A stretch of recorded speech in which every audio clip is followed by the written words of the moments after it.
ligne.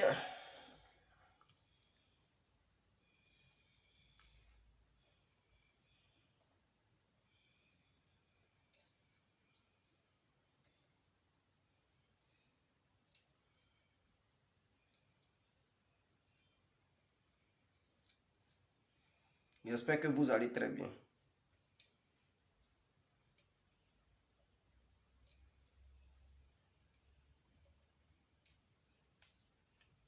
J'espère que tout le monde va bien. Alors, nous allons débuter tout de suite. Alors, bonjour à tous et à toutes. Pour tous ceux qui ne me connaissent pas, je suis l'incontournable guerrier complet tout terrain. L'homme dont on parle, l'homme qui n'a pas froid aux yeux, l'homme qui ne marche pas ses mots. Vous pouvez aussi m'appeler devant la ville. L'homme n'est rien, gouverneur italien. Gouverneur italien, boum boum, laisse-moi mourir 5 plein droit, El Padrino, Camari 2O ou la Moudia. Alors, nous voilà à nouveau devant cette caméra pour parler de Laurent Gbagbo. Charlie Parker de Fraternité. Ouais, on va parler un peu. Vous savez, la question est que Laurent Gbagbo et sa bande font quoi pour les Ivoiriens? Question. En ces moments difficiles, est-ce que Soro Guillaume est mis en quarantaine? Question. Alors nous allons en parler aujourd'hui. Vous savez, il est très bien de critiquer le pouvoir parce que ce sont eux qui sont au pouvoir, c'est-à-dire Alassane Ouattara et ses amis qui gouvernent le pays. Il n'y a pas de souci. Et donc, les membres de l'opposition critiquent le pouvoir en place. Quelles que soient les actions que mèneront les gens du pouvoir, automatiquement ces actions sont critiquées par les membres de l'opposition. Mais nous constatons que les membres de l'opposition, ils ne font rien pour le peuple ivoirien. Donc, il ne faut pas critiquer parce qu'il faut critiquer. C'est très important. D'autres diront que non, ils ont tous les appareils de l'État ivoirien en main. Et donc, c'est à eux de faire les actions. Écoutez, ce que je tiens à vous dire, ils sont opposants, ils sont payés parce qu'ils sont opposants. Ils ne sont pas payés gratuitement. Ils ont des partis politiques. Et ces partis politiques sont financés chaque jour. Sinon que chaque mois. Donc, ils reçoivent des millions de francs CFA. Mais on les finance, c'est pourquoi? C'est l'intérêt de qui?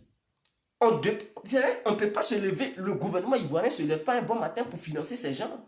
Il les finance parce qu'il sait que ces gens-là, derrière, ou bien ces gens-là ont derrière eux des militants.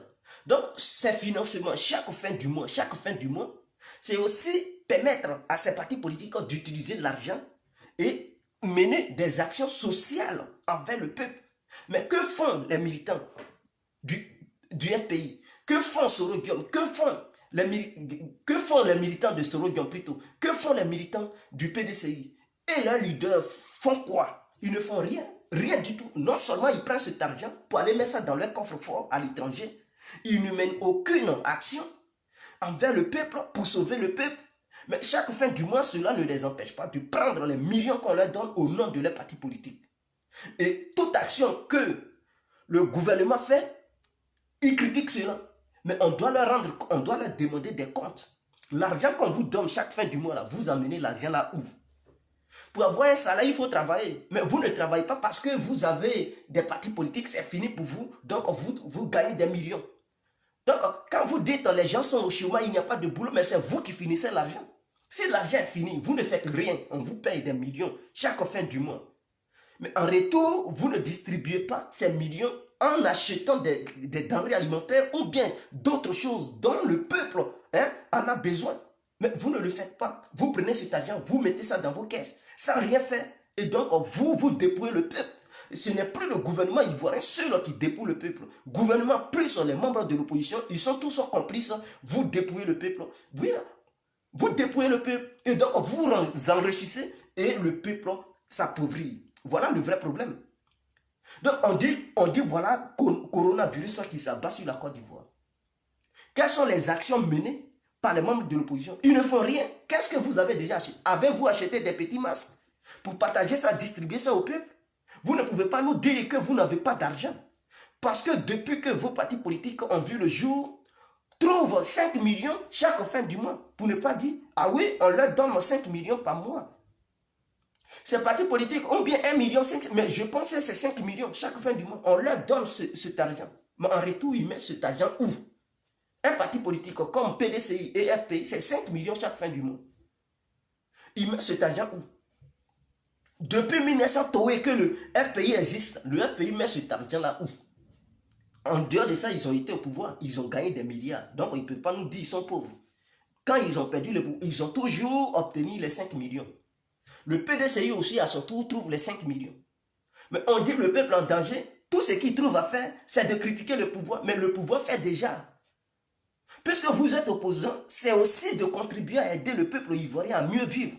Vous ne proposez aucune idée, vous ne financez pas le peuple, mais tout ce que vous avez à dire, c'est de critiquer le pouvoir, c'est de critiquer Alassane. Mais c'est ça. Et quand je vois ça, je dis, mais ces opposants, ils n'ont rien dans la tête que les critiques. Qu'est-ce qu'ils proposent en retour? Mais ils sont payés pour aider le peuple. Mais en retour, l'argent qu'on leur donne, ils prennent ça pour distribuer ça entre eux, les grosses têtes, et le peuple qui est en bas ne reçoit rien. Mais quand il s'agit des élections, allez-y voter, allez-y voter. Mais si on vous disait qu'il y avait les élections, ces membres de l'opposition, ils allaient avoir de l'argent pour aller imprimer des t-shirts, mettre la grosse photo de Gbagbo sur les t-shirts blancs, pour dire, ils allaient partager ça gratuitement. Ils n'allaient pas dire les t-shirts sont payants, hein. Ils allaient dire c'est gratuit. Ils allaient faire des cartes, hein, des lecteurs, ou bien des affiches publicitaires, aller partager ça à la population. Où il aurait des photos de leurs différents candidats, ou bien la photo de leurs candidats, à des millions de francs CFA, sinon qu'il y a des milliards de francs CFA. Ils allaient faire des affiches publicitaires pour mettre ça partout en Côte d'Ivoire. Et des petites affiches pour partager ça à la population, qui allait coûter des millions de francs CFA. Mais comme ce n'est pas élection, puisque eux-mêmes, ils n'ont pas d'intérêt là-dedans pour venir au pouvoir, c'est le peuple qui met, donc eux, ils s'en foutent. Aucun d'entre eux ne dépense un petit franc pour dire, bon, on va commander aussi les petits masques.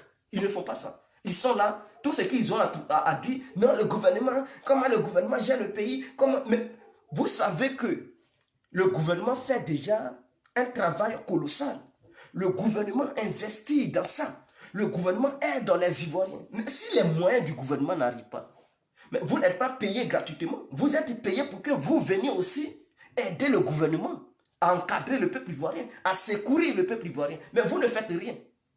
Prendre au moins, je ne sais pas, une somme de, je ne sais pas, où on cible les villes dans lesquelles il y a assez de cas élevés.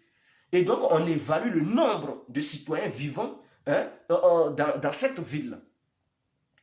On évalue le nombre des citoyens vivant dans cette ville. Et on essaie de passer une commande de masques et de gants pour redistribuer ça à cette population, afin qu'elle se protège pour ne pas en retour contaminer les autres qui vivent dans les autres régions où il n'y a pas eu de cas encore pour le moment. Mais vous ne le faites pas. Tout doit se reposer sur le gouvernement ivoirien.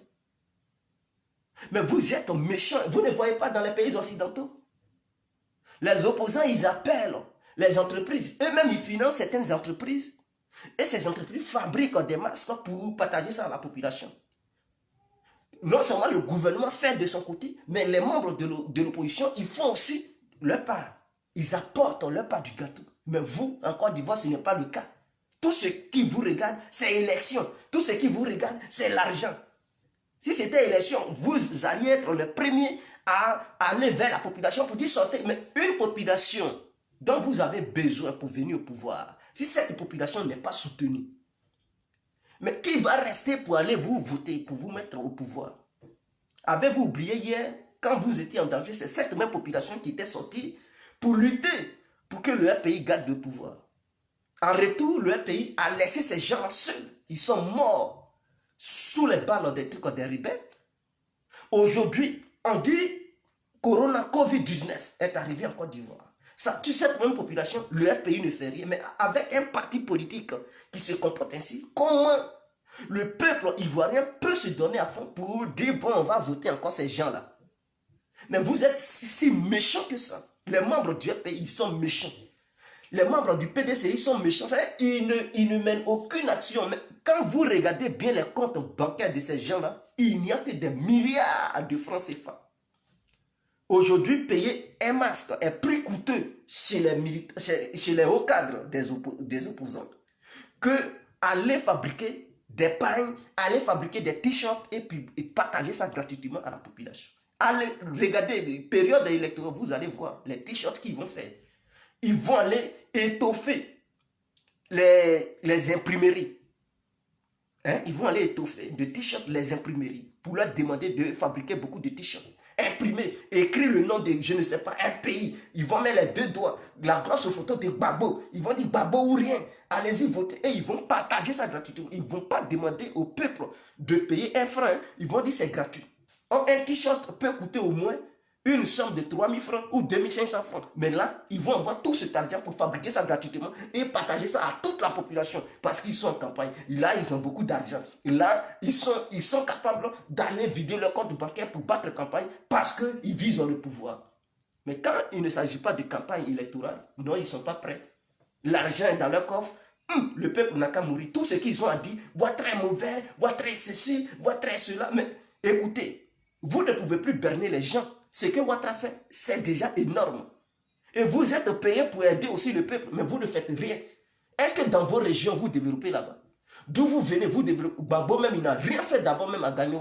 Or, son parti politique gagne des millions de francs CFA par mois. Mais les bétails, ils n'ont jamais rien reçu. Même, je prends la région du fromager. La région du fromager, il y a plusieurs villes. Qu'est-ce que Laurent Gbagbo a fait là-bas? Rien.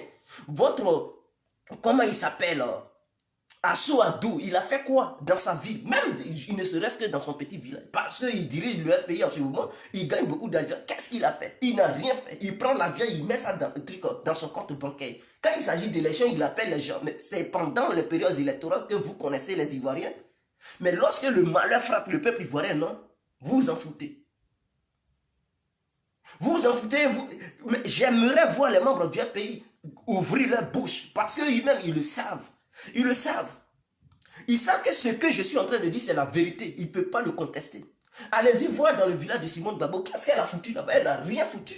Mais elle gagne de l'argent. Là où elle gagne, on lui donne son argent en tant que première dame. Mais en retour, qu'est-ce qu'elle fait dans son village? Rien du tout. Tout ce qu'elle attend, Ouattara n'a qu'à développer son propre village. Or, pourtant, elle gagne de l'argent. Pourquoi elle gagne cet argent? Parce qu'elle avait promis au peuple ivoirien qu'elle allait donner, je ne sais pas, le beau temps à ce peuple. Elle allait donner des moyens à ce peuple. Et elle a fait coalition avec son mari, plus d'autres pour créer parti politique. Et c'est ce qui leur a permis de venir au pouvoir. Une fois au pouvoir, elle a été première dame. Et donc, au nom de ce titre, elle reçoit son argent. Elle reçoit son argent chaque fin du mois en tant qu'elle sa première dame. Mais cet argent, qu'est-ce qu'elle fait? Elle ne prend même pas un peu dedans. On ne t'a pas dit de développer toute la Côte d'Ivoire. On ne t'a pas dit de financer tous les Ivoiriens dans leur ensemble. Mais dans ta petite région, ou bien ne serait-ce que dans ton village où tu es quitté là, à Bonoua là, qu'est-ce que tu fais pour les habitants de Bonoua? Rien. Elle ne fout rien. Son argent se trouve dans des banques. Elle a mis des milliards, accumulé des milliards là-bas, et puis elle s'en fout. Et ça, on dit Ebola. Elle n'a même pas payé des petits masques pour partager ça à la population de Bonoua. Elle s'en fout des habitants de Bonoua. Tout ce qu'elle attend, elle veut être candidate. Quand la période électorale va venir, elle va aller fabriquer des t-shirts à des coûts de trucs comme milliards de francs CFA. Là, elle aura des milliards pour aller fabriquer des t-shirts. Les grosses affiches publicitaires. Vous savez, moi, j'ai travaillé j'étais imprimeur en Côte d'Ivoire. Pendant que je fréquentais, la nuit, je partais travailler à l'imprimerie. Donc, c'est ce qui me permettait à m'en sortir en Côte d'Ivoire. Donc, chaque nuit, je gagnais 10 000 francs CFA parce que je n'étais pas embauché. Je travaillais de jour en jour. Et ceux qui sont en Makori, ils savent, quand tellement les travaux débordaient, moi-même, je partais chercher les jeunes filles du quartier pour leur donner du boulot. J'ai dit, venez, vous allez passer la nuit. Quand vous faites la nuit, voilà ce que vous allez gagner. 7 000 francs la nuit. Et donc, le patron me donnait l'argent et moi, toutes les filles que je prenais pour venir travailler, je leur donnais leurs 7 000 francs. J'ai dit, la nuit, c'est 7 000 francs. Mais elles travaillaient. Qu'est-ce qu'on faisait? On faisait les flacons, des trucs, des médicaments pharmaceutiques. On faisait les calendriers. Les t-shirts, on écrivait sur ça. On mettait les images et tout. Mais les filles, puisqu'elles ne savaient pas faire ça, on leur demandait de plier les flacons des trucs, des médicaments, les boîtes où on met les médicaments. C'est ça on leur demandait de faire. Et les calendriers, comment on faisait? Comment numéroter les chiffres sur les livres? On faisait les livres et tout. Même les dossiers des examens. Lorsque ça devrait sortir, nous, notre imprimerie recevait toutes les questions. Mais on nous disait de ne pas faire sortir les questions avant que avant l'examen des élèves, quiconque a fait sortir ça, il allait subir les conséquences. Donc on protégeait ça, on ne disait rien. On ne disait rien. Et souvent, quand on partait, on retenait certaines questions, on disait ça, on glissait ça doucement à certains élèves. Et ces gens-là, ils bossaient ça. Donc voilà, on a beaucoup travaillé dans ce domaine. Mais je tiens à vous dire, même en 2010, campagne de Gbagbo, là, nous on a fait les affiches publicitaires. À Makori précisément, chez M. Gabi, le propriétaire de l'imprimerie s'appelait Gabi. On a reçu un contrat de plusieurs millions pour fabriquer les affiches publicitaires de Laurent Gbagbo. Les travaux débordaient. Mes amis de classe, je partais les chercher pour dire, venez, vous allez travailler. Il y a l'argent. Mais c'était à coût de millions. Tellement les travaux étaient assez... On mettait une bâche. On avait occupé une rue à Makori. Là. On avait occupé une rue et on faisait ça en plein air. Il y avait comme l'entreprise à l'intérieur. D'autres faisaient là-bas, d'autres faisaient sur la rue. Tellement les travaux étaient... Il fallait vite faire les trucs. Mais c'était des millions qu'il avait dépensés. Des millions de francs CFA. Pour faire tout cela, notre entreprise avait demandé à Laurent Gbagbo. Pour faire tout ça, il fallait un coût de 30 millions. C'est ça le contrat. Maintenant, il avait aussi donné le même contrat à d'autres entreprises qui étaient dans l'imprimerie aussi. Donc, nous, notre entreprise avait eu 30 millions de contrats pour faire ce que Laurent Gbagbo voulait. Donc, nous, c'était 30 millions. Et donc, on devrait faire les choses. Et il y avait une société américaine qui nous avait donné aussi un contrat pour faire les calendriers de l'année 2011. Donc, nous étions en 2010, on devrait faire les calendriers de l'année 2011. Et donc, on faisait cela. On faisait cela, donc les travaux débordaient. Mais Laurent Gbagbo, dans cette campagne, il n'a pas dépensé une petite somme. Parce que chez nous seulement, il a dépensé 30 millions. Et ce n'était pas nous seuls, parce qu'on n'a pas été les seuls à faire toutes les affiches de Laurent Gbagbo que vous avez vues. Où il partageait ça dans les hélicoptères. Il jetait les feuilles et tout ça. Ce n'est pas nous seulement qui avons fabriqué ça. Parce qu'il a donné des exemplaires à d'autres imprimeurs. Et ceux-là, ils ont imprimé aussi. Il y a eu une imprimerie au plateau. Ils ont fait. Il y a eu une imprimerie à Makori en allant vers le petit marché de Makori. Il y a eu une imprimerie. Eux aussi, ils avaient eu un contrat parce qu'entre imprimeurs, on se déplaçait. Quand une machine manque chez toi et que l'autre, dans son imprimerie, il y a une machine, tu as besoin de lui. Donc, quand tu prends les marchandises, tu t'en vas, tu fais ça là-bas, l'autre aussi. Donc, on avait les échos de ce que l'autre avait obtenu comme contrat venant de la part du gouvernement de Laurent Gbagbo. Nous, c'était 30 millions. Les autres, ils avaient gagné aussi leur gros contrat. Et donc, au total, Laurent Gbagbo avait dépensé une somme. Plus de trucs. Ça partait au-delà de 300 millions. Ça partait au-delà de 300 millions. Qu'il a dépensé pour ça, pour les affiches publicitaires. Sans compter maintenant les gens qu'il envoyait sur le terrain pour aller battre campagne parce qu'ils devraient aussi payer le carburant de leur véhicule. Ils devraient aussi donner... Il y a, à Makori même, là, les jeunes ont reçu de l'argent pour se rallier à Laurent Gbagbo. Parce que quand les membres du FPI, dénoncent le gouvernement ivoirien pour dire non, votre partage l'argent. Oui, l'argent était toujours partagé. À Makori, nous-mêmes, on a reçu le jeton pour soutenir. Quand je dis jeton, je parle de l'argent. Pour ceux qui ne comprennent pas le nouchi, je parle de l'argent. Les jeunes de Makori ont été financés pour pouvoir soutenir Laurent Gbagbo. C'est clair.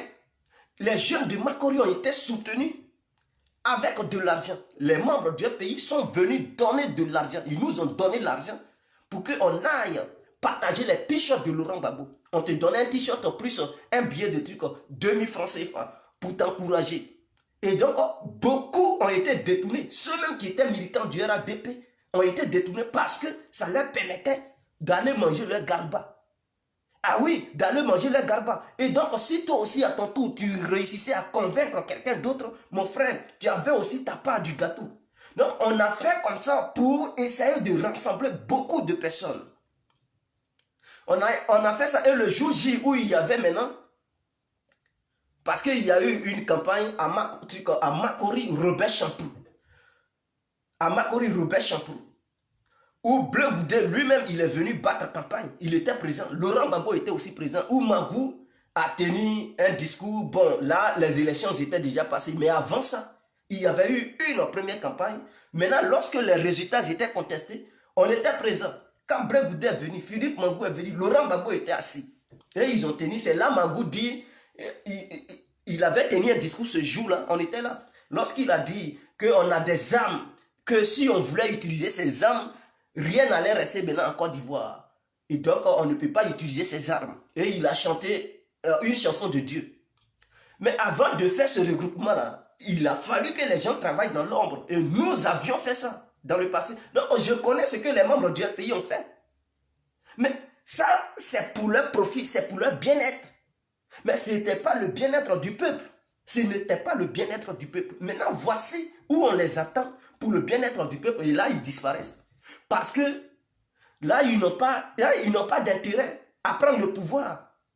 Financer une population où eux, ils voient qu'ils ne vont pas prendre le pouvoir, ça ne leur engage guère. Donc, ils s'en foutent. Si le peuple ivoirien veut crever, il n'a qu'à crever. Mais au moment où on a dit, bon, si vous faites ça, vous allez prendre le pouvoir, là, ils sont les premiers. Mais écoutez, c'est le moment opportun. Si vous voulez prendre le pouvoir, ce sont ces petits gestes-là, en payant des masques, commander des masques. Et la Chine est là. Ou bien vous n'avez plus de trucs de diplomates. Vous pouvez commander des masques venant de la Chine, même si ça vient dans la main du gouvernement. Les gens diront que oui, c'est vous qui avez commandé ces masques.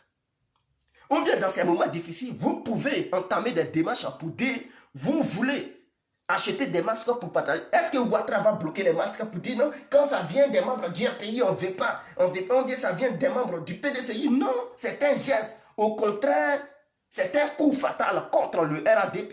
Et ils vont dire, mais dis donc ceux-là, ils veulent profiter de cette situation pour nous malmener. Attends, bon, nous aussi, on va en faire aussi un autre geste. Donc, il y aura la concurrence. Et tous les Ivoiriens pourront aussi tirer profit dans ça. Tous les Ivoiriens pourront aussi tirer profit dans ça. Mais vous laissez le peuple, les cas s'aggravent en Côte d'Ivoire. Il y a eu déjà un mort parce que j'ai regardé sur les médias internationaux, ils ont annoncé qu'il y a eu déjà un cas, un premier cas. Quelqu'un qui est déjà mort. Je ne sais pas si en Côte d'Ivoire, ils vous l'ont annoncé, mais ici, on sait déjà qu'il y a eu déjà un mort en Côte d'Ivoire. Et ça ne fait que prendre de l'ampleur de jour en jour.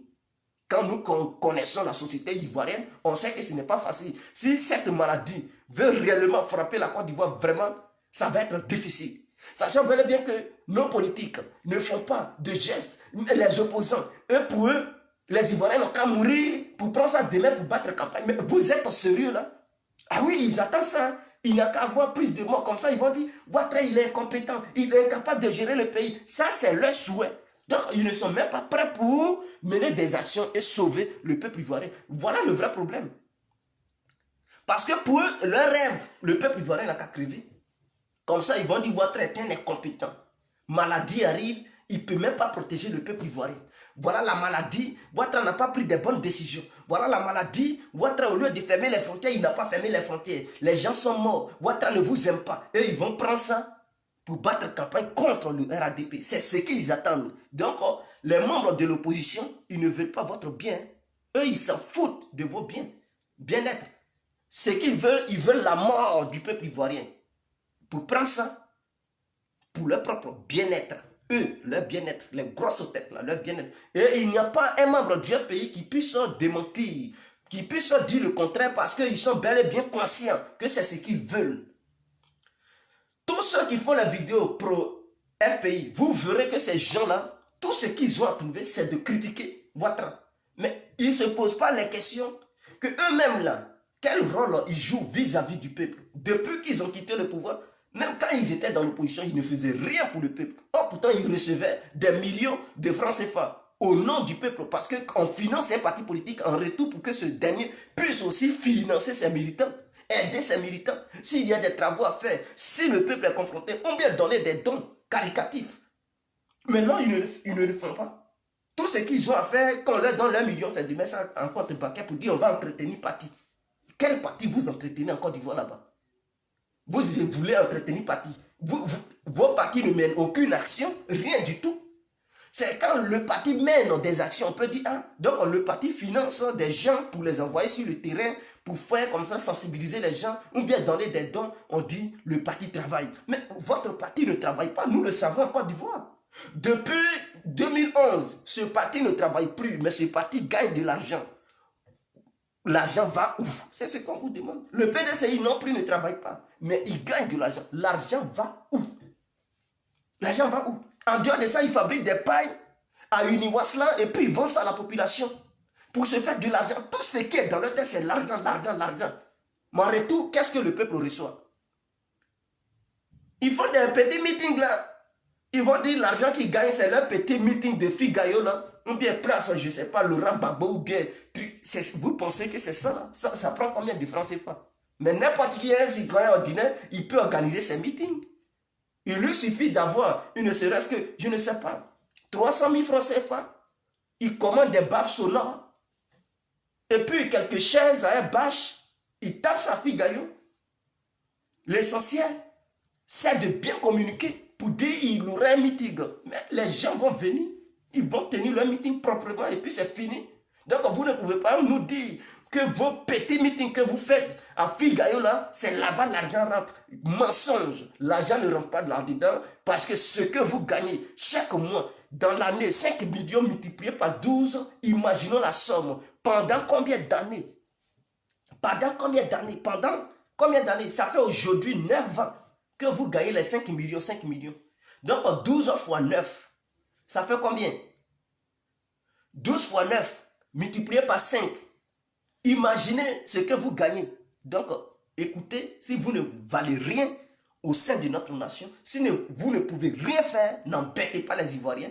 Les jours où les élections vont avoir lieu, ne venez pas vers le peuple pour dire allez-y voter, chassez Ouattara. Avec une telle incompétence, vous demandez aux gens de chasser Ouattara. Ils n'ont qu'à chasser Ouattara et vous donnez quoi au peuple?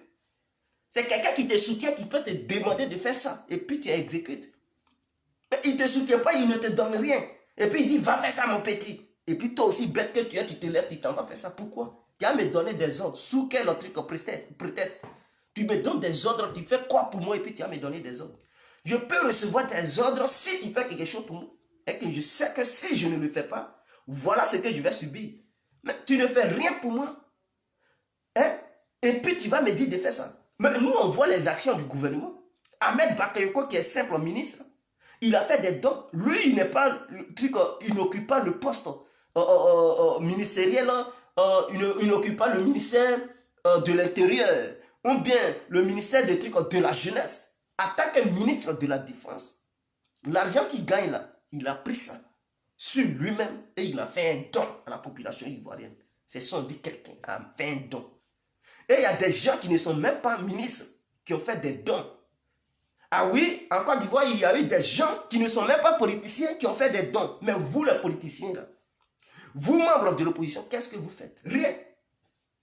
Des gens qui ne cherchent même, ils ne reçoivent même pas le salaire du gouvernement. Hein. Eux, ils ont souffert.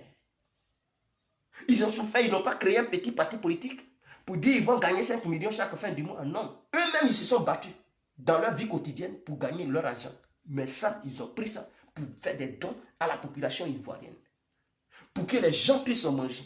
Pour que les gens puissent se protéger. Mais vous qui prenez l'argent de l'État, vous qui avez créé des partis politiques, vous qui êtes financés chaque fin du mois, sans rien faire, en étant dans vos salons, parce que vous avez le titre du président des partis politiques, donc cela fait de vous un millionnaire, cela fait de vous un salarié. En retour, vous ne faites rien, mais tout ce que vous avez à dire, vous ouvrez vos bouches pour critiquer le pouvoir. Pendant ce temps, ceux qui ne reçoivent rien de la part de l'État ivoirien, qui ont souffert de leur propre gré et gagné l'argent, ils font des dons au peuple ivoirien. Vous trouvez cela normal? À partir d'aujourd'hui, les opposants doivent la fermer. Si Ouattara fait une politique qui ne vous plaît pas, alors menez des actions qui vont plaire au peuple ivoirien et on va voir la différence. Si vous êtes incapable de mener des actions, c'est que vous devrez la boucler. C'est tellement clair. Maintenant, concernant Guillaume Soro, on ne le voit plus. Guillaume Soro, qu'est-ce qui se passe? Teni Banani. Enfant terrible. L'enfant de Ferkese Doukou. Ah oui, le nez de Ferkese Doukou. Qu'est-ce qui se passe? J'aurais appris que le nez de Ferkese Doukou serait en quarantaine. Je dis serait. Donc, cela n'est pas vérifié. Donc, j'aurais appris que le nez de Ferkese Doukou serait en quarantaine. Donc, c'est une information qui n'est pas bien vérifiée, donc je ne peux pas venir la confirmer. Voilà, donc je dis j'aurais appris.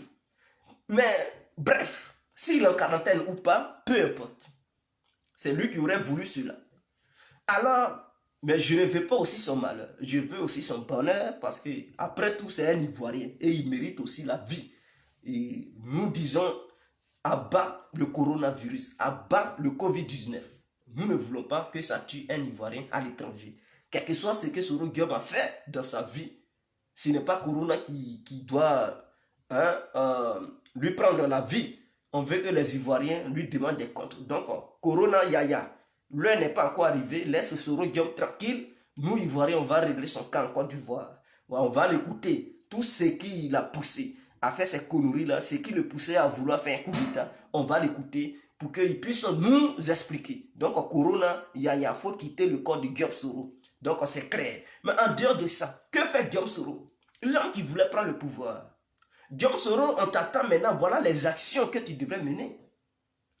Il ne s'agit pas de tenir des gros discours, financer les médias internationaux, rendre les blancs riches, parce que tes interventions et les invitations dans des grands hôtels ou des grands restaurants de différentes places parisiennes, mais c'est coûteux, M. Guillaume Soro. Quand vous invitez les journalistes dans un grand restaurant, où tu payes le plat de chaque individu, écoutez-moi, chaque plat que Guillaume Soro paye, ce n'est même pas en dessous de 1000 euros. Hein.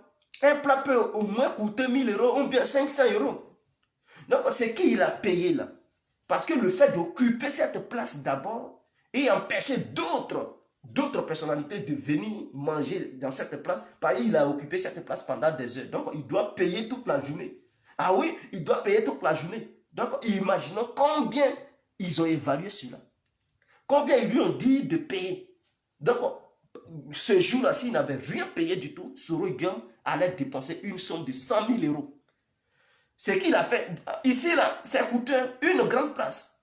Ce n'était pas n'importe où. Là où il avait fait son interview dans le restaurant, où il y avait à peu près tous les médias, les blancs et tout. Le déplacement, non seulement il va prendre ça en charge, la place qu'il a confisquée, parce que au moment où il faisait la conférence, une autre personne ne pouvait pas venir dans les lieux pour manger.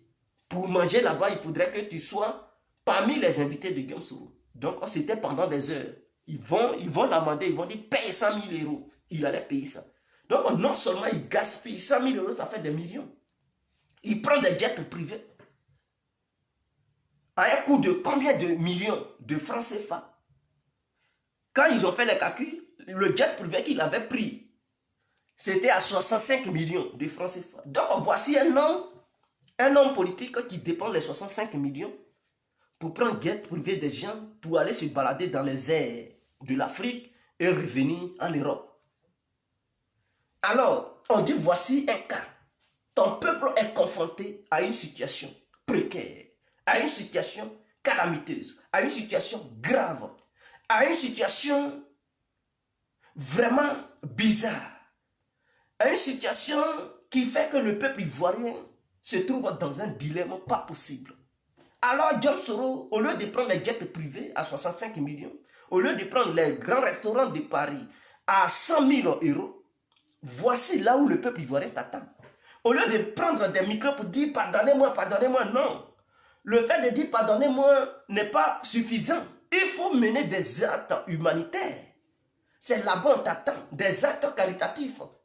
Mais pourquoi Soro Guillaume ne le fait pas? Il préfère donner des miettes aux cyberactivistes de Paris qui vont crier bébéto, bébéto, ils vont dire n'importe quoi et dans tous les sens, qui ne savent même pas ce qu'ils racontent, qui ne sont pas fiables dans leurs propos. Donc c'est regrettable. Soro Guillaume, les Ivoiriens vous attendent, le peuple ivoirien surtout, attend de vous un homme qui va mener des actes pour satisfaire ce peuple. Mais vous ne faites rien pour satisfaire le peuple. Et vous êtes là, vous tenez un gros discours sur les médias internationaux, vous dites n'importe quoi, j'irai en Côte d'Ivoire. Ce n'est pas votre arrivée en Côte d'Ivoire qui préoccupe les Ivoiriens. C'est votre participation pour lutter contre le Covid-19 qui préoccupe les Ivoiriens. Donc, on vous attend sur le terrain, Guillaume Soro. Au lieu de partager des milliards à des Occidentaux qui eux-mêmes, ils sont déjà riches. Ah oui, ce n'est pas des pauvres, ils sont riches. Mais c'est le peuple ivoirien qui est pauvre. Les milliards que vous avez gardés dans des comptes bancaires à l'étranger, prenez, il ne serait-ce que, je ne sais pas, passer une petite commande d'une somme de, je ne sais pas. Soro Guillaume, si tu prends jet privé à 65 millions pour aller te balader dans les airs, prendre 30 millions de dons que tu feras au peuple ivoirien, cela ne va rien t'enlever sur tes milliards que tu as pillés en Côte d'Ivoire, mais tu as volé beaucoup. Mais c'est le moment de montrer que Soro Guillaume aime le peuple ivoirien, que Soro Guillaume n'est plus un assassin, que Soro Guillaume n'est plus un tueur, que Soro Guillaume il est devenu humain, que Soro Guillaume il veut le bien-être du peuple ivoirien et non le malheur. Maintenant, là où on t'attend, tu n'es pas là-bas. Soro Guillaume il fait des coups, il paie des kalachnikovs. Pendant ce temps, on sait que les kalash sont plus coûteuses que les masques. Masque pour permettre à la population de mieux respirer, de mieux se protéger contre le Covid-19. Non, Soro Guillaume, il n'est pas sur ce terrain. Tout ce qui préoccupe Soro Guillaume, c'est de faire des coups lugubres, c'est de faire les démarches obscures, c'est de faire des démarches tordues pour s'emparer des kalachnikovs, des grenades et aller assassiner le peuple ivoirien. Pendant ce temps, d'autres luttent pour la survie de ce peuple. Mais lui, il est là, il passe son temps à aller faire assassiner ce peuple. Et un homme comme ça, il veut être président de la République de Côte d'Ivoire, c'est inadmissible, c'est inacceptable, il n'est pas encore tard. Cet appel est adressé à Guillaume Soro. Soro Guillaume, les Ivoiriens vous attendent. 30 millions de francs CFA, ça fera du bien. Même au nord, population de faire que si tu ne veux pas sauver tout le peuple ivoirien, et que tu es régionaliste, pour ne pas dire tu es ethnocrate, il n'y a pas de souci. Mais ton ethnie, à faire que c'est beaucoup, parce qu'en commençant par Korogo jusqu'à faire que c'est beaucoup, ce sont des Sénoufos. Et à ce que je sache, je sais que Soro Guillaume, il est d'ethnie Sénoufo en Côte d'Ivoire. Alors, mais si tu n'aimes pas ceux qui sont comment on appelle ça, à Korogo, et que tu penses que ceux de Korogo ne t'intéressent pas, il n'y a pas de souci. Mais ceux de Kessédoukou, ils peuvent quand même t'intéresser parce que c'est de là-bas que tu viens. Il n'y a pas de souci, Guillaume Soro. On dit qu'il y a Covid-19 en Côte d'Ivoire. Ça ne trie pas Djoula, ça ne trie pas Bété, ça ne trie pas Abel, ça ne trie pas Ouest, ça ne trie pas Baolé, ça ne trie pas Dida. Non plus, ça ne trie pas les Ega, les Diès. Alors, Soro Guillaume, qu'est-ce que tu dois faire? Payant des masques, si tu veux envoyer ça au nord, ou bien si tu veux sauver le peuple de ta femme, précisément le peuple de Tricot, comme on appelle ça, ceux qui sont les bêtés de Daloa, si tu veux amener des équipements à Daloa pour protéger ce peuple, mais fais-le. Maintenant, Soro Guillaume, il est caché. Ici en Europe, il mène la belle vie. Tout ce qu'il sait, c'est de tenir des gros discours sur les médias. C'est de dire, je viens encore d'Ivoire, ils n'ont pas besoin de toi là-bas. Tu peux rester en Europe et puis faire des dons. Tout simplement, les gens déclareront en Côte d'Ivoire que ce don, ou bien ces dons viennent de la part de Guillaume Soro. On n'a pas besoin de ta présence en Côte d'Ivoire pour savoir que Soro Guillaume a fait un don. C'est en faisant ces dons que les Ivoiriens pourront te pardonner. C'est en faisant ces dons que les Ivoiriens pourront dire, ah réellement, Thierry Banani, on l'accuse à tort. Ou bien il avait fait des choses gravissimes, mais maintenant il a changé. Il est devenu quelqu'un de conscient. Il est devenu un autre homme. Et donc, donnons une chance à Guillaume Soro pour voir ce qu'il peut apporter. Maintenant, si tu ne mènes aucune action, mais comment les Ivoiriens pourront te croire sur parole pour dire je vais changer? Il est l'un de la nouvelle génération. C'est la nouvelle génération qui va gouverner. Mais cette nouvelle génération ne mène aucune action. Elle ne mène aucune action. Elle ne fait rien de bon. Elle est là en train de parler. Mais on en a marre des beaux parleurs. On en a marre des gens qui ont la grande gueule, qui parlent, qui ne foutent rien, qui sont là. Écoutez, une parole, une action. C'est de ça qu'on... C'est-à-dire, un mot, le mot doit être suivi d'un acte. Précis et concis. Tu parles, tu ne mènes pas d'action, on s'en fout, c'est que tu es un menteur. Ah oui, les menteurs, ce sont des beaux parleurs, eux, ils ne mènent aucune action. On veut des gens accompagnés d'actes, comme Ahmed Bakayoko l'a démontré. Voilà pourquoi dans le passé, j'ai dit que Alassane Ouattara avait fait un mauvais choix en choisissant Amadou Coulibaly. Voilà Ahmed Bakayoko qui n'est pas le premier ministre, lui qui est le ministre de la Défense, et maire d'Abobo. Mais quand ça a commencé, en dehors de tous les ministres de Côte d'Ivoire qui sont dans le gouvernement d'Alassane Ouattara, Ahmed Bakayoko a été le premier à montrer un geste humanitaire. Et c'est ça, ce geste est salutaire. Et j'ai vu des gens en train de critiquer ça. Qu'est-ce qu'il a fait? Mais, oui, il n'a rien fait, mais toi, tu as fait quoi? Toi, tu as fait quoi? Donc, Ahmed Bakayoko, c'est quelqu'un qui est proche du peuple, qui comprend le peuple, qui sait ce que c'est que les Ivoiriens. Ce sont ces gens de personnes dont les Ivoiriens ont besoin. Ce sont ces gens-là qui font partie de la nouvelle génération.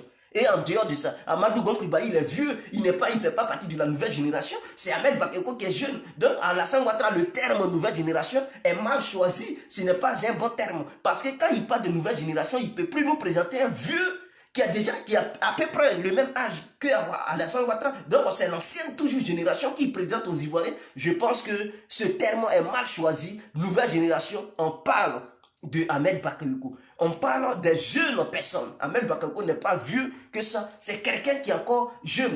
Voilà pourquoi ses amis, les trucs, les Digarafan, les Débardos, voilà pourquoi il aime ça parce qu'il se sent jeune. Pourquoi il danse? Il danse parce qu'il se sent jeune. Il est encore jeune. C'est parce qu'il a une lourde responsabilité. Sinon, normalement, Ahmed Bakayoko, il devrait fréquenter la jeunesse, rester toujours passer son temps avec les jeunes. Donc, c'est son titre de ministre qui fait qu'un peu, il est éloigné de la jeunesse. Mais quand les occasions se présentent, il n'est pas mis les jeunes. Donc, il fait partie de la nouvelle génération. Et non Amadou Gon Coulibaly parce que lui, c'est un vieux. Il est vieux, il ne représente en aucun cas la nouvelle génération. Donc, ça, c'était une petite précision concernant le choix fait par le gouvernement ivoirien sur leur futur candidat. Maintenant, revenons au nerf de Faké Sédoukou. Guillaume Soro, vous nous avez dit que vous étiez là pour changer les choses.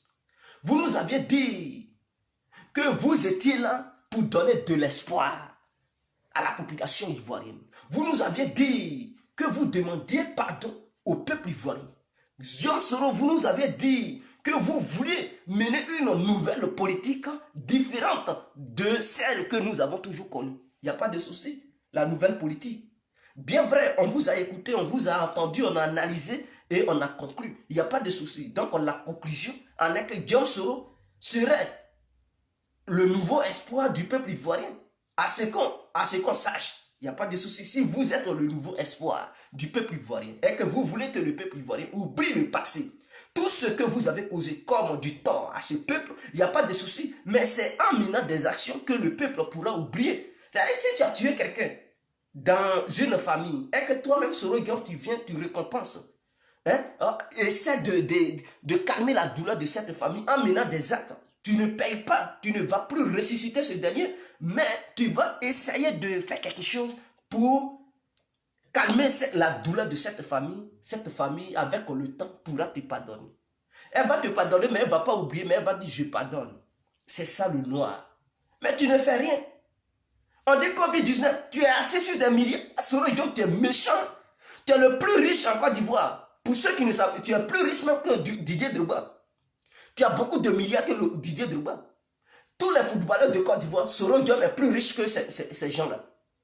Mais les footballeurs, c'est eux-mêmes qui ont cherché leur argent. Ils n'ont pas fait rébellion, ils n'ont pas cassé banque. Mais avec leur argent qu'ils gagnaient chaque fin du mois dans leur club, Soro Guillaume est plus riche qu'eux. Et il fait partie des grands milliardaires de la Côte d'Ivoire. Avec tout cet argent, Soro Guillaume. Sache que tu as eu cet argent à cause de la politique. Tu as eu cet argent à cause de la guerre.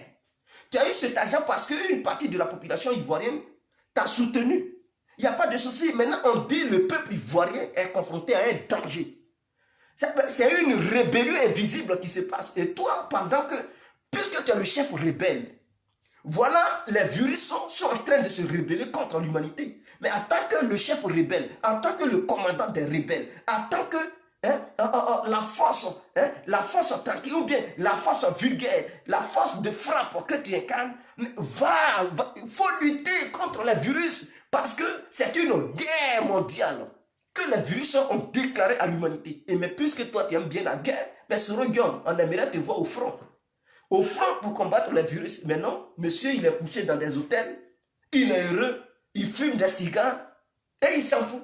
Mais cette même population, une partie de cette population qui t'avait soutenu dans le passé, qui avait fait de toi le chef rebelle, le porte-parole des rebelles, qui a fait de toi le milliardaire que tu es aujourd'hui, qui a fait de toi l'un des personnalités la plus riche de la Côte d'Ivoire, c'est cette même population. On dit, une rébellion invisible est en train de mater la population ivoirienne. Que fait Soro Guillaume? Toi qui es le rebelle visible, mais va lutter contre les rebelles invisibles, qui sont les microbes. Précisément le Covid-19. Le Covid-19 est en train de mater le peuple ivoirien. Soro Guillaume, en tant que commandant en chef, en tant que chef rebelle, bien renommé internationalement et reconnu, va combattre le Covid-19 en Côte d'Ivoire. Mais non, il ne fait rien.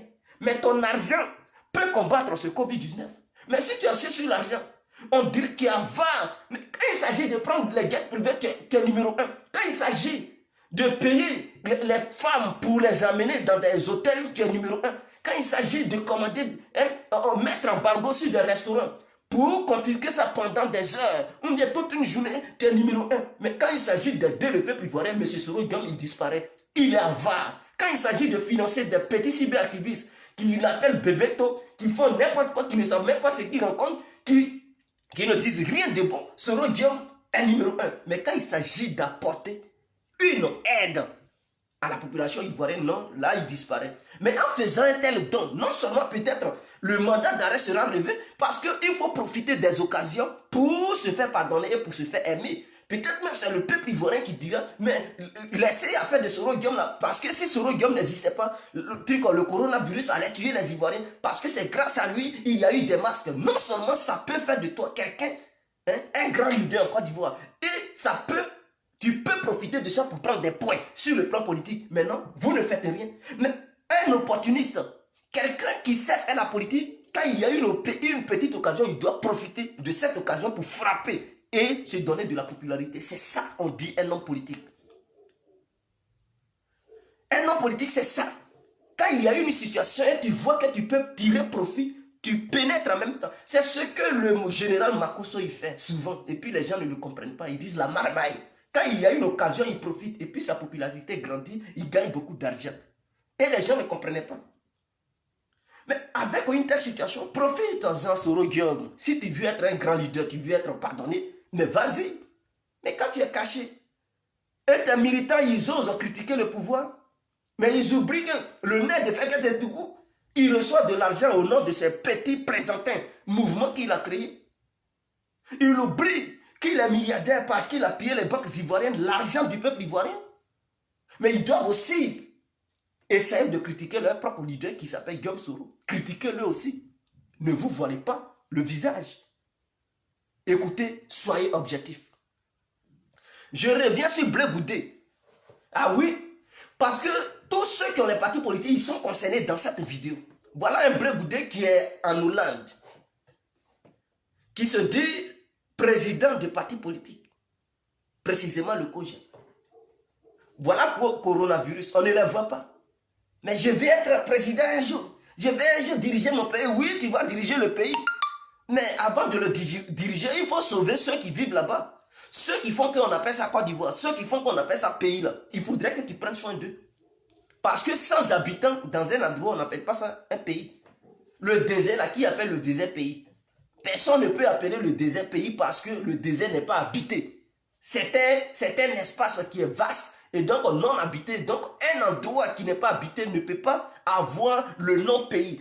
On appelle ça pays lorsque cet endroit est bien habité par des gens et qui a des frontières avec d'autres choses. Là, le nom pays ressort. Alors vous voulez gouverner un pays. Mais qu'est-ce qui fait de la Côte d'Ivoire un pays? Mais ce sont les habitants de ce pays, de cet endroit, qui fait qu'on appelle ça pays. Maintenant, si vous voulez diriger le pays, c'est que ce sont les humains que vous voulez diriger. Les habitants qui y vivent. Maintenant, ces habitants sont confrontés à des problèmes. Blé Goudé, que fait M. Blé Goudé et son parti politique? Ils ne font rien. Ils ne font rien. Vous pensez que le fait de faire les interviews sur les chaînes étrangères, porter des verres, et dit réfléchir pour donner des proverbes, ça fait de vous un grand leader? Non, ça ne fait pas de vous un grand leader. Vous êtes un présenteur parce que là où il y a des calamités, on ne vous voit pas. Vous rentrez dans vos coquilles. Lorsque on leur pose des questions, ils sont tout ce qu'ils savent faire. Parce qu'ils ont la grande gueule, ces gens-là, tout ce qu'ils savent faire, c'est de critiquer Alassane. Mais la tâche n'est pas sur les épaules d'Alassane seulement. Ça y est sur les épaules de tous ceux qui ont vendu des rêves au peuple ivoirien. Parce que vous faites partie des vendeurs d'illusions. Ce sont des illusions que vous avez vendues aux Ivoiriens. En leur faisant croire que non, vous êtes des partis politiques et que vous allez changer leur vie quotidienne, vous allez changer leur mode de vie, vous allez leur donner d'autres choses que les autres n'ont jamais donné, mais on vous attend. Parce que le COJEP reçoit de l'argent, un financement chaque fin du mois venant de la part du gouvernement ivoirien. Donc vous êtes financé parce que vous faites partie des partis politiques de la Côte d'Ivoire. Et ces partis politiques, chaque parti politique a sa vision et veut changer la vie quotidienne du peuple ivoirien. Alors, si on se base sur ce que vous nous avez dit, alors vous avez aussi votre grain de sel à apporter. Vous devez apporter aussi vos grains de sel. Mais en retour, le peuple souffre et que le gouvernement lui seul est confronté à cette situation. Et que vous laissez la population en face du gouvernement sans que vous aussi, vous ne meniez des actions, on voit que vous êtes des plaisantins. Et que vos rêves, c'est de voir le peuple ivoirien mourir. Comme ça, vous allez utiliser ça comme prétexte pour combattre ceux qui sont au pouvoir, hein, pour votre propre profit lors des futures élections. Mais aucun Ivoirien ne mourra. Les gens ne vont pas mourir, ils vont s'en sortir victorieux. Et ils comprendront qui vous êtes. Ils comprendront que lorsqu'ils souffraient, il n'y avait personne venant de l'opposition qui a pu apporter son soutien à ce peuple. Parce que vous, Blé-Goudé aussi, vous faites partie de cette famille de vendeurs d'illusions. Sinon que vendeuses d'illusions. Ah oui, la famille vendeuse d'illusions. Et vous êtes de la même catégorie que Soro Guillaume. Vous êtes des menteurs. Vous vendez des rêves aux Ivoiriens à travers vos gros discours, mais derrière les discours, il n'y a aucune action. Il n'y a rien qui est fait. Donc on constate que vous, ce qui vous intéresse, c'est de l'argent. Et non de sauver le pays, et non de sauver la population ivoirienne, et non de donner une meilleure vie à cette population. S'il vous plaît, je vous interpelle de vous abonner immédiatement sur Info Afrique. Cliquez sur j'aime. Tous ceux qui viennent regarder, cliquez sur j'aime Info Afrique. C'est important, ça ne vous coûte rien, on ne paye pas d'argent. Aimez Info Afrique, aimez la page Info Afrique et invitez vos amis aussi à aimer Info Afrique. Donc, voilà un peu le vrai problème. Donc, je ne veux plus voir des vidéomans ou des leaders politiques, soi-disant opposants, qui vont ouvrir leur bouche pour critiquer Alassane Ouattara. Parce que ce qu'Alassane Ouattara fait aujourd'hui, dans le passé, personne parmi les opposants n'a jamais fait ça. Ça, c'est un défi que je lance aux membres de l'opposition. Personne parmi eux n'a fait ce qu'Alassane a fait. Et ce qu'Alassane continue de faire. Il fait tout. Mais c'est à vous aussi de sensibiliser vos militants. Parce que tellement les militants, ils vénèrent leur leader politique. Je prends le cas des membres du FPI. Ces gens-là, ils pensent que Laurent Gbagbo est un dieu. Même Blé-Goudé qui prétend vouloir incarner la nouvelle génération et gouverner le pays pour apporter un nouveau espoir. Lui-même là, il est devenu un esclave de Gbagbo. Parce que quand il voit Gbagbo, il le voit comme un dieu. Et un individu comme ça qui vénère, ou bien qui prie, qui loue un être humain, qui pense vouloir apporter une nouvelle vie au peuple ivoirien, je dis, ce sont des mensonges. Parce que lui-même, il est esclave. Il doit se remettre en question et voir une nouvelle ligne. Tant qu'il sera esclave, il ne pourra jamais avoir le peuple ivoirien en vendant ses illusions. Parce que Laurent Gbagbo ne représente rien en Côte d'Ivoire. Il ne représente rien. Laurent Gbagbo, c'est quelqu'un qui a représenté le malheur des Ivoiriens. On sait tous en Côte d'Ivoire qu'avec Laurent Gbagbo, rien n'a avancé. Avec Laurent Gbagbo, ça a été la catastrophe. Avec Laurent Gbagbo, ça a été le pire. Avec Laurent Gbagbo, ça a été le malheur. Avec Laurent Gbagbo, ça a été le regret total. Moi-même, je regrette. Pourquoi? J'ai été celui-même qui a contribué à fabriquer les affiches publicitaires de Laurent Gbagbo. On a fabriqué ça ici. Je regrette. On a battu campagne. Mais si on était au courant, si on pouvait prédire ou voir le futur, mais personne n'allait s'engager à soutenir un tel individu, soit disant un politicien éclairé, soit disant un grand homme politique, parce qu'il n'a rien foutu en Côte d'Ivoire. Non seulement il a laissé le peuple ivoirien, et c'est ça là. Pendant que vous étiez au pouvoir, vous n'avez rien fait. Je dis rien.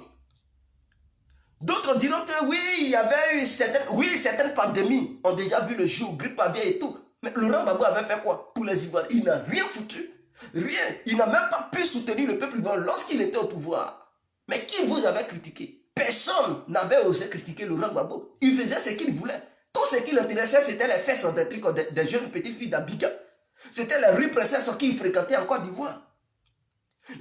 Au lieu de lutter contre ce fléau, lui, Laurent Gbagbo, il encourageait les jeunes filles d'Abidjan à aller fréquenter les rues princesses. Et lui-même, il partait chercher des trucs, des filles, comme on le dit, bouclées. Ça veut dire, bon, les filles les geishas. Je veux parler des geishas. Ça, c'est en langue chinoise. Les geishas, ça veut dire, bon, je ne veux pas employer le mot pour le respect des femmes et tout. Donc, je pense que les gens, ils comprennent où je veux en venir. Donc, les geishas, allez-y chercher dans le dictionnaire, vous saurez c'est quoi une geisha. Donc, il partait chercher ces filles-là à la rue Princesse pour faire d'elle sa proie. Et il encourageait la borderie en Côte d'Ivoire. Le peuple ivoirien souffrait. Koumassi était devenu une commune invivable. L'insalubrité. Déchets toxiques allaient tuer les Ivoiriens. Tu ne pouvais pas passer dans la commune. Ceux qui connaissent Koumassi, qui ont toujours vécu là-bas, ils savent de quoi je parle. À Koumassi, tu parles, mais tu dois fermer ton nez. Tu dois attraper, ça sentait mauvais. La puanteur était vraiment nauséabonde. Et beaucoup sont morts du paludisme à Koumassi. À Djamé, on n'en parlait pas. À Bobo, c'était la catastrophe. À Yopougon, mais le brigandage allait tuer les gens. Eux, ils se disaient président. Il était incompétent, incapable d'apporter de l'ordre. Au sein de notre belle nation, la Côte d'Ivoire, bien sûr. Et les Ivoiriens étaient livrés à eux seuls. Ils étaient obligés de s'auto-défendre face aux rebelles. Si les gens disent qu'il y avait des groupes d'autodéfense, oui, il y en avait en Côte d'Ivoire. C'est ceux-là, les gens les appellent les miliciens. Mais pourquoi ces groupes s'auto-défendaient? Ils s'auto-défendaient parce que Laurent Gbagbo était incapable de les défendre. Lui qui avait la responsabilité de défendre tous les Ivoiriens et tout le territoire ivoirien, il n'avait pas rempli cette fonction. Il n'avait pas rempli cela. Et il avait laissé une partie du peuple ivoirien à se défendre. Ou bien il avait laissé une partie du peuple ivoirien à être livré aux rebelles qui les dévoraient matin, midi, soir, qui les pillaient, qui les violaient, qui les assassinaient, qui les égorgeaient. Et ce peuple était livré à lui seul. Et Laurent Gbagbo, dont la responsabilité était de sécuriser tous les Ivoiriens et l'ensemble du territoire ivoirien, les 322 462 km², il a livré ça aux étrangers et aux rebelles ivoiriens. Il dansait. Le Burkina était devenu le premier pays producteur de cacao. Pourquoi? Parce que le cacao ivoirien était pillé. Laurent Gbagbo était incapable de protéger l'économie ivoirienne. Or, on nous a dit toujours que l'économie de la Côte d'Ivoire se repose sur l'agriculture, mais il était incapable de protéger les agriculteurs de Côte d'Ivoire, puisqu'il était incompétent. Et un homme comme ça, les gens, ils viennent de nos jours nous vendre des illusions comme quoi Laurent Gbagbo était un miracle politique. Il n'est en aucun cas un miracle, c'est un menteur, c'est un incompétent politique. Et je le répète aujourd'hui, il a été toujours incompétent sur tous les plans. Vous-même, vous le voyez là où il est. Même son propre parti politique, pour rassembler ça, c'est le chaos total. C'est la débandade au sein de son propre... Un homme qui n'arrive même pas, qui ne parvient pas à réunir, à rassembler son propre parti politique, c'est l'ensemble du peuple ivoirien qui pourra rassembler. Je dis non. Tous ceux qui disent que Laurent Gbagbo, sa présence en Côte d'Ivoire réglera les choses, je dis non. Peut-être on ne veut pas sa mort à l'extérieur du pays. On veut qu'il rentre. Mais il peut rentrer, c'est pour rentrer pour aller à maman et manger son riz avec sauce graine. Manger son riz à escargot, ce n'est pas pour venir mettre sa bouche dans la politique, parce que quand Laurent Gbagbo met sa bouche dans la politique, c'est le chaos, c'est la catastrophe totale. Il n'apporte rien de bon que les nullités. Il n'apporte rien de bon que, je ne sais pas, la négativité. Il n'est rien, ce n'est pas un génie politique comme les gens veulent nous le faire croire. Est-ce que vous comprenez? Donc, je tenais à dire aux gens que si vous voyez aujourd'hui que l'opposition, FPI, PDCI, Blé Goudé, Soro Guillaume ne font rien, ce n'est pas de leur faute. C'est parce qu'ils sont incompétents. Ils ont été toujours incompétents sur le plan politique. Et personne ne pourra dire le contraire. Prenez toutes les années qui se sont écoulées en Côte d'Ivoire. Dites-moi ce que ces gens-là ont déjà pu faire. Je dis bien. Un haut cadre venant des membres de l'opposition qui a pu faire quelque chose en Côte d'Ivoire. Ça n'existe nulle part. Ils sont tous des nullards. Des nullards, mais des beaux parleurs. Quand il s'agit des tchatchs, ils sont numéro 1. Mais quand il s'agit des actions, ils sont numéro 0. Ça veut dire qu'ils existent même, ils sont incognito. Ils ne sont même pas présents. C'est le néant. Mais quand on parle de la bouche des tchatchs, non. Oubliez ça, ils sont numéro 1. Personne ne peut les battre en Côte d'Ivoire. Mais quand on dit passer aux actes, non. Le seul parti politique qui mène des vraies actions, c'est le RADP en Côte d'Ivoire. Il est le seul parti politique qui mène de vraies actions. Mais puisqu'un parti politique ne peut pas être sain à 100%, ne peut pas être vraiment correct, droit, ne peut pas être droit à 100%, le parti politique. Donc il y a quelques dérives que nous critiquons souvent. Oui, quand il y a des dérives, on interpelle le gouvernement et on dénonce cela. Voilà pourquoi souvent on fait des vidéos pour taper sur le gouvernement, pour dire ce que vous faites, c'est pas bon. Nous sommes mécontents, nous sommes contre ça. Mais cela ne veut pas dire tout ce que le gouvernement fait, c'est mauvais. Non, le gouvernement fait certaines actions qui sont encourageantes, des actions qui sont applaudissantes, des actions qui sont vraiment à féliciter. Et nous faisons des vidéos aussi pour féliciter et encourager ces genres d'actions que mène le gouvernement. Et ce qui a dénoncé, nous dénonçons cela. Voilà ma ligne sur laquelle je suis. Le jour où les membres de l'opposition vont se lever et vont prendre conscience qu'en Côte d'Ivoire, ce n'est pas seulement le parti RADP qui existe, et qu'en dehors de ce parti, il y a des Ivoiriens qui vivent là-bas, et qu'il faut les aider en menant des actions, aider ce peuple. Ce jour-là, on pourra aussi les applaudir, on pourra les encourager et on pourra dire aux Ivoiriens que vraiment ce qu'ils viennent de faire, c'est bien, c'est à saluer. Leurs gestes sont salutaires. Mais tant qu'ils resteront dans leur sommeil calamiteux, tant qu'ils seront toujours comateux des personnalités comateuses, nous n'allons pas les applaudir. Nous n'allons pas encourager le peuple ivoirien de les suivre. Et tous propos qui sortiront, tous mensonges qui feront gober au peuple ivoirien seront dénoncés. Parce que ce sont des grands menteurs, ces gens-là, et on doit connaître leur stratégie de communication. On doit les cibler et les dénoncer. Décortiquer leurs propos et mettre ça au grand jour. Parce qu'ils pensent qu'ils ont des propos codés, mais nous allons décoder ça. On va vous détacher de là où vous êtes pour vous exposer au peuple ivoirien, afin que le peuple ivoirien prenne conscience et sache qui vous êtes. Parce que vous êtes tous des menteurs. Alors, je tiens à vous demander de vous abonner sur Info Afrique. Cliquez sur j'aime. Cliquez sur j'aime Info Afrique. Cliquez sur j'aime. Et une fois que vous cliquerez sur j'aime, toutes les vidéos qui vont passer, vous les verrez automatiquement. Tous les directs, vous serez toujours présents. Donc voici un peu le vrai problème que je voulais relever aujourd'hui. Et pour finir, j'encourage le gouvernement ivoirien pour ses actions entreprises en ce moment. Oui, vous menez des vraies actions et nous demandons au peuple ivoirien de respecter le couvre-feu.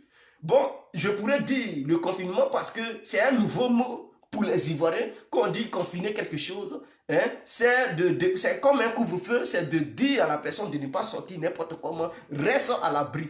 Donc c'est pour votre bien-être. Ce n'est pas la dictature, ce n'est pas une dictature venant de la part du gouvernement, parce que c'est ce que les opposants veulent faire croire aux citoyens ivoiriens pour dire sa dictature, il empêche. Non, ce n'est pas une dictature, c'est pour votre propre bien-être. Vous savez qu'en Côte d'Ivoire, vos grands-parents sont là-bas, vos grands-mamans, et ces gens-là se battent pour vous.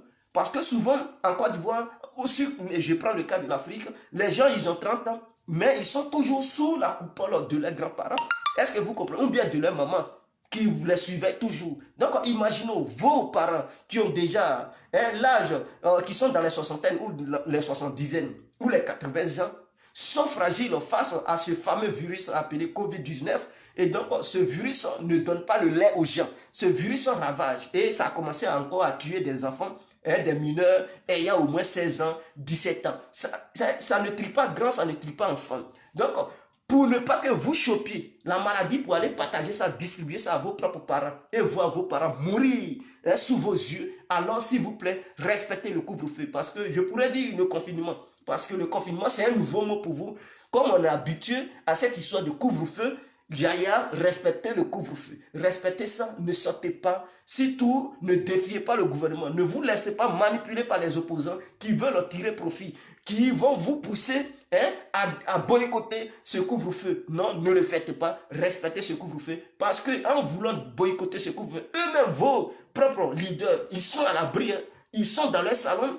Ils sont à l'abri avec leur famille. Est-ce que vous voyez leurs enfants dans les rues? Non, aucun enfant d'un opposant ne sort dans les rues parce qu'ils connaissent la dangerosité de cette fameuse maladie qui fait les ravages partout dans le monde. Alors, eux-mêmes, ils sont à l'abri, ils vous envoient. Ils vous envoient semer le désordre. Pourquoi ils le font? Pourquoi ils le font plutôt? Pourquoi ils le font? Ils le font parce qu'ils ne vous aiment pas. Ils n'ont pas l'amour pour vous. Oui, ils vous détestent. Et ils veulent vous voir mourir. Et utiliser ça contre le gouvernement pour dire oui, le gouvernement est mauvais. Donc en vous envoyant, ils vous envoient à l'abattoir. Comme ça, si vous mourrez sur le terrain, eux maintenant ça leur fait du bien. Ils pensent que ce sont des arguments palpables ou bien des preuves irréfutables pour pouvoir accuser ceux qui sont au pouvoir. Alors pour ne pas que ta mort leur serve d'argument, mon frère, reste à la maison. Ma soeur, reste à la maison. Vous qui êtes dans le village, s'il vous plaît, restez à la maison. Ne sortez pas, ne boycottez pas ce couvre-feu. Respectez le gouvernement. C'est l'ordre que le gouvernement a donné. Respectez ça. On dit, vous êtes libre de 6 heures jusqu'à avant, c'est-à-dire avant que 21 heures n'arrive, il faut maintenant rentrer. Mais mon frère, il faut rentrer. Au contraire, vous êtes encore libre. On dit de 6 heures, vous pouvez vous balader. Mais à partir de 21 heures, vous devez vous retrouver à la maison. Mais ça, c'est déjà énorme, c'est bien. Ici, là, nous, on ne sort pas. Matin, midi, soir, on est calé à la maison. Quand je dis calé à la maison, c'est on est condamné à rester à la maison. Tu ne peux pas te balader comme ça. Tu sens que c'est pour aller payer quelque chose à la boutique. Mais on te voit te pavaner dans les rues. On t'arrête. Il y a eu une amende sévère. Ils ne jouent pas ici. Pour vous, c'est encore mieux. La journée, tu peux te balader, mais il faut respecter le périmètre de sécurité qui est 1 mètre. C'est-à-dire, entre toi et ton collègue, il doit avoir 1 mètre d'écart. Donc, c'est déjà bon. Ce n'est pas une dictature. En Europe, ici, là, tu ne sors pas comme ça. Ils ne vont pas vous dire sortez la journée et à partir de 21 heures, personne ne doit être. C'est-à-dire à 20 heures, tout le monde doit rentrer. Ici, ce n'est pas comme ça. Matin, on est à la maison.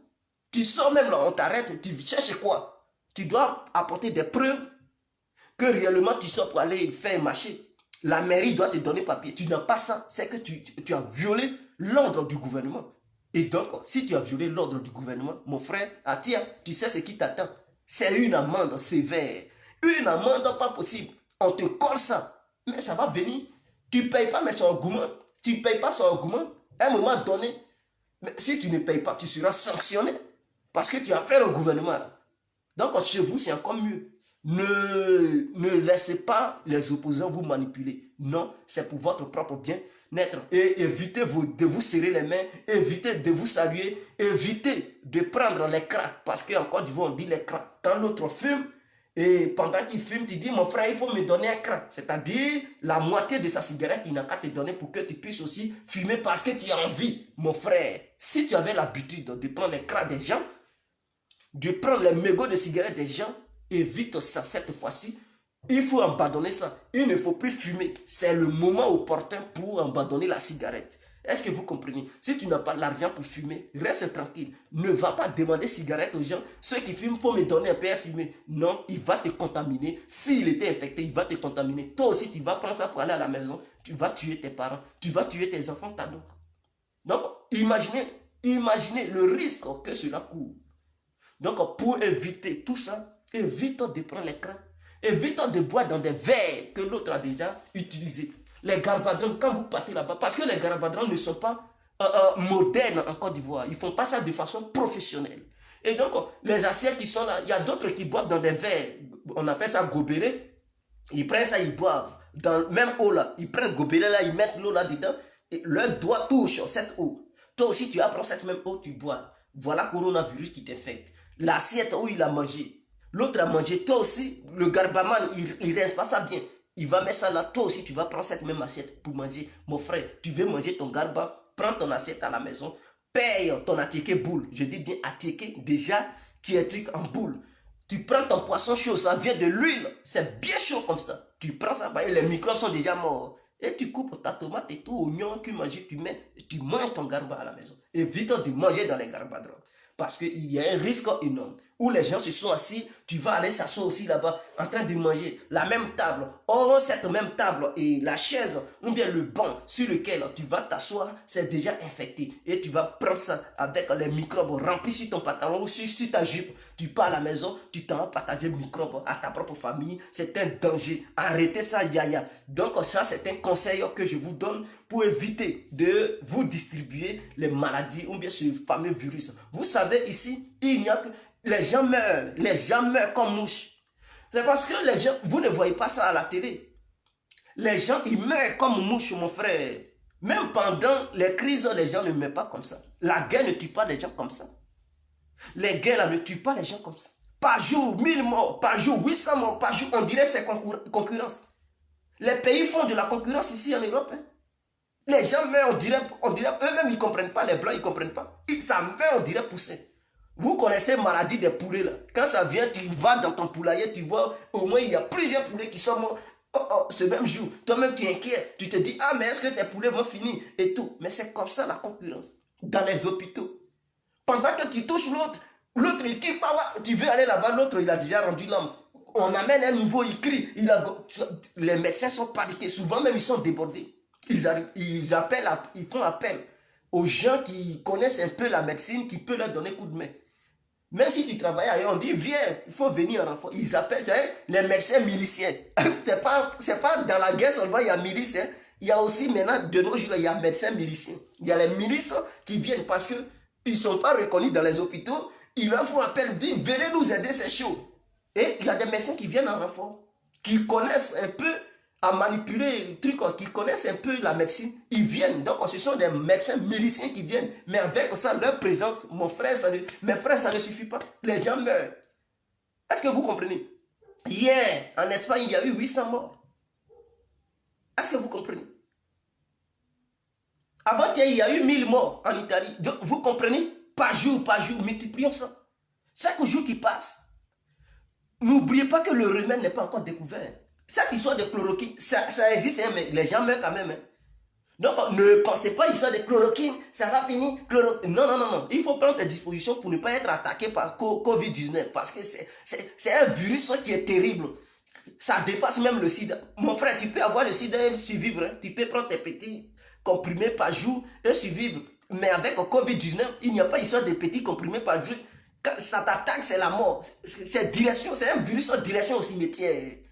Lui, il ne connaît pas. Quand il te prend, c'est pour te conduire au cimetière. Le sida, tu peux attraper ça et faire ta vie. Hein. Tu peux boire des vraies bouteilles d'alcool. Les liqueurs, tu peux te mettre en veste, faire le malin, être en pleine forme, mener la belle vie. Ah oui, mais Covid-19, ça ne te donne pas le temps de mener la belle vie, mon frère.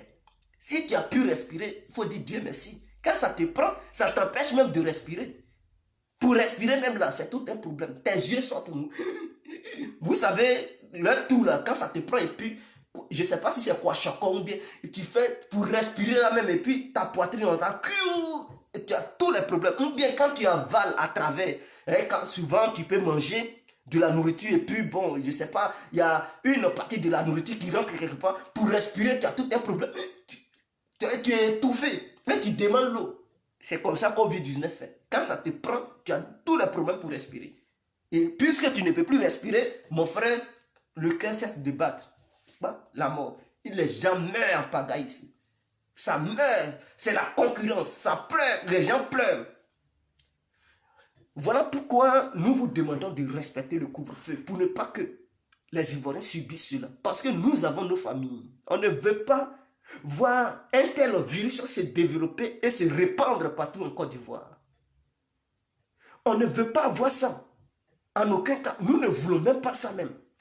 On ne veut même pas ça. On veut que ça n'a qu'à s'en aller. Et le peu de cas qui a été déjà découvert, il faudrait que ça soit combattu proprement. Proprement. Pour que ça s'en aille très loin. Parce que si ça se galope au sein de notre société, mes frères, on est foutus. On n'est même pas nombreux. Une population de 26 millions. Bientôt, on va atteindre 27 millions. Coronavirus va encore nous tuer. Il va rester combien? Oh, pourtant, on veut devenir beaucoup comme ça. Au sein de notre pays, les Ivoiriens pourront développer des vrais business. Vous voyez, s'il y a beaucoup de population, le business aussi peut fonctionner entre nous. Mais s'il n'y a pas assez de population, il n'y aura pas assez de trucs. Hein? Le business ne va pas prendre de la hauteur. Donc, voilà ce que je tenais à vous dire. Prenez des précautions, évitez le coronavirus. Ne voyez pas les mesures entreprises par le gouvernement comme une dictature, comme quoi, non, ce n'est pas une dictature. Là-bas, vous avez un peu de liberté, mais respectez la distance de sécurité et aussi lavez-vous les mains régulièrement. Lavez-vous les mains, mes frères. Si tu avais l'habitude de ne pas laver les mains, si tu avais l'habitude de toucher n'importe quoi et manger, mon frère, avant de manger, il faut laver tes mains. Maintenant, si vous pouvez avoir de l'alcool, brûlé, vous connaissez l'alcool brûlé aussi, non? Quand tu te blesses, tu mets, il y a un truc qu'on appelle alcool, tu mets, ça te brûle. Voilà, c'est une eau, vous pouvez trouver ça dans les supermarchés des blancs, c'est blanc, c'est bleu comme ça. Vous pouvez trouver ça, vous mettez ça dans des trucs pour vous rincer, ça désinfecte aussi. Vous pouvez utiliser ça aussi pour vous désinfecter. Ça fait du bien. Vous pouvez prendre ça pour vous désinfecter les mains. Et ça sent bon. Non seulement ça a un bon parfum, c'est un désinfectant. Ou bien dans les pharmacies, vous dites alcool, ils vont vous le donner. Vous allez prendre ça pour vous désinfecter les mains. C'est aussi important. Si vous ne trouvez pas l'autre produit, prenez alcool.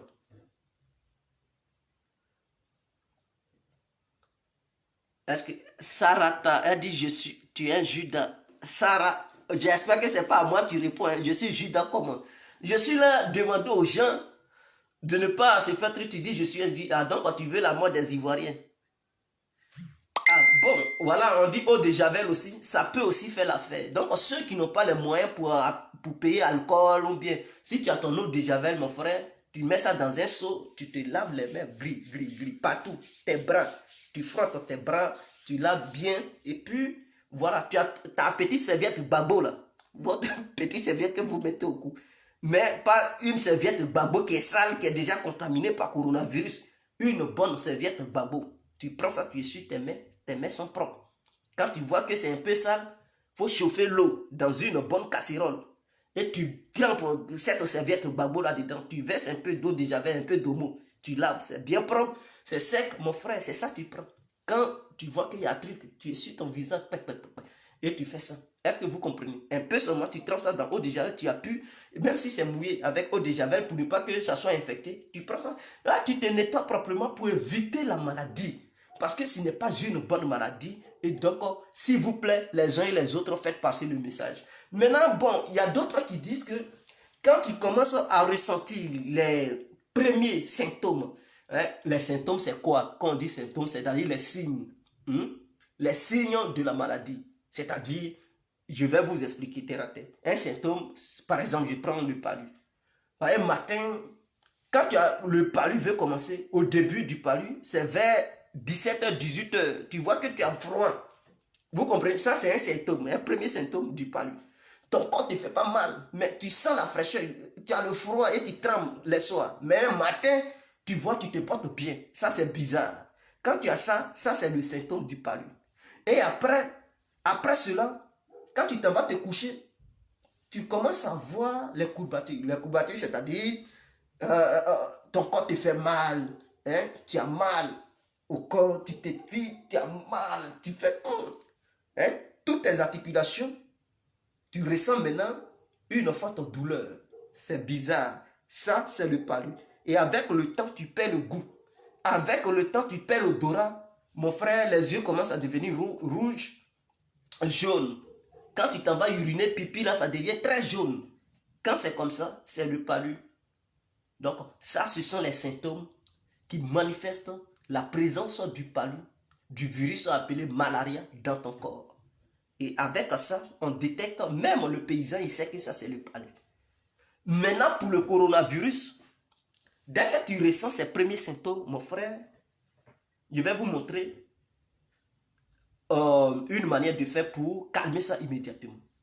C'est-à-dire, tu perds le goût. Automatiquement, tu es là et puis quand tu manges quelque chose, tu ne sais pas qu'il y a quelque chose dans ta bouche. C'est bizarre. Ça, il faut faire attention. Après, tu es là, on prépare la nourriture, ou bien la sauce, tu ouvres, tu ne sens rien. Hein? L'odorat, tu perds l'odorat. Le nez ne te dit plus comment la nourriture sent. Ça ne capte plus l'odeur de la nourriture. Donc, quelqu'un peut péter auprès de toi, tu ne sens rien du tout. Et puis, il se moque de toi parce qu'il sait que tu ne sens rien. Donc, tant que tu ne sens pas, tu n'entends pas le bruit, il va péter doucement, tu ne vas rien sentir. Et donc, du coup, il y a la présence du Covid qui commence. Et après, tu vois un mot de tête. Je dis un mal de tête plutôt. Un mal de tête, ça te prend. Mon frère, ce que tu vas faire, il faut chauffer l'eau dans une casserole. Une vraie eau bouillante. Ça fait ça boue. Et tu prends ton seau. Et ce seau-là, tu prends l'eau bouillante là, tu mets ça dans le seau. Et tu prends une grosse serviette. Et dans ce seau-là, tu mets du matlatol, et tu mélanges. Tu mets ta tête et tu te couvres la tête. Et l'eau là est en bas. Et donc la vapeur qui monte, tu respires la vapeur. Je sais que ça t'étouffe. Tu respires, ça te fume, ça frappe ta poitrine et ça rentre dans le nez. Et donc c'est chaud quand ça rentre. Tout microbe de Covid-19 qui t'infectait à travers la voie nasale et la voie orale, automatiquement ça meurt parce que ce virus meurt à 70 degrés. Donc ça ne supporte pas la chaleur. C'est un virus qui ne supporte pas. Donc les pays où il y a assez de chaleur, le virus pour le moment, il ne fait pas les éloges là-bas. Donc à travers ça, quand tu respires, avec la vapeur que tu respires, la chaleur rentre dans tes poumons. Donc du coup ça tue le virus. Et donc ça te redonne la santé. Mais ça c'est le début. Parce que si ça t'étouffe, déjà, tu ne pourras plus. Quand tu es étouffé, tu ne peux plus bien respirer, tu ne peux pas te permettre de te mettre sous une serviette avec une vapeur très ardente qui va rentrer dans tes narines, tu vas perdre ta vie. Donc, dès le début, quand tu reçois les signaux, les symptômes, mon frère, il faut le faire. Application directe, on appelle ça guérison instantanée. Guérison sur place avec effet immédiat. Donc, ça, c'est la bonne méthode. Parce que le virus, il ne résiste pas à plus de 70 degrés. Or, l'eau qui chauffe, qui boue, si l'eau n'atteint pas 100 degrés ou 120 degrés, ça ne peut pas bouillir, mes frères. Donc, à 100 degrés, déjà, ça boue. À 120 degrés, ça atteint un niveau. Or, toi, tu as besoin de 70 degrés seulement pour tuer le virus. Et donc, cette eau, tu mets ça dans le seau, tu mets une grosse serviette sur ta tête, tu couvres ta tête. Et tu mets matlatol dans cette eau-là. Et tu mélanges, tu prends un petit bois, tu mélanges l'eau et la vapeur, ça te tape, ça rentre sur ton visage, sur ta poitrine. Tu respires cette vapeur et la chaleur descend dans ta poitrine. Mon frère, Covid, bye bye, il ne résiste même pas, il meurt sur place. Il meurt sur place et tu retrouves ta guérison. Donc ça, c'est un petit remède que tout le monde, blanc comme noir, doit appliquer. Blanc ou noir doit appliquer ça. Donc, si tu ressens ces petits trucs, il faut appliquer. Là, on appelle ça guérison instantanée. Il ne faut pas laisser la maladie détruire parce que quand ça commence à t'étouffer, c'est que ça a déjà bouffé tes poumons. Ça fait des trous dans ton poumon. Donc, avec des trous, le poumon ne peut plus résister. Avec même les soins, on va te donner, je ne sais pas, chloroquine, Nivaquine. Mon frère, tu vas mourir. Les poumons sont déjà atteints. Il faut tuer le virus avant que ça ne détruise tes poumons. C'est ça le médicament le plus efficace. Donc, c'était l'incontournable guerre complet.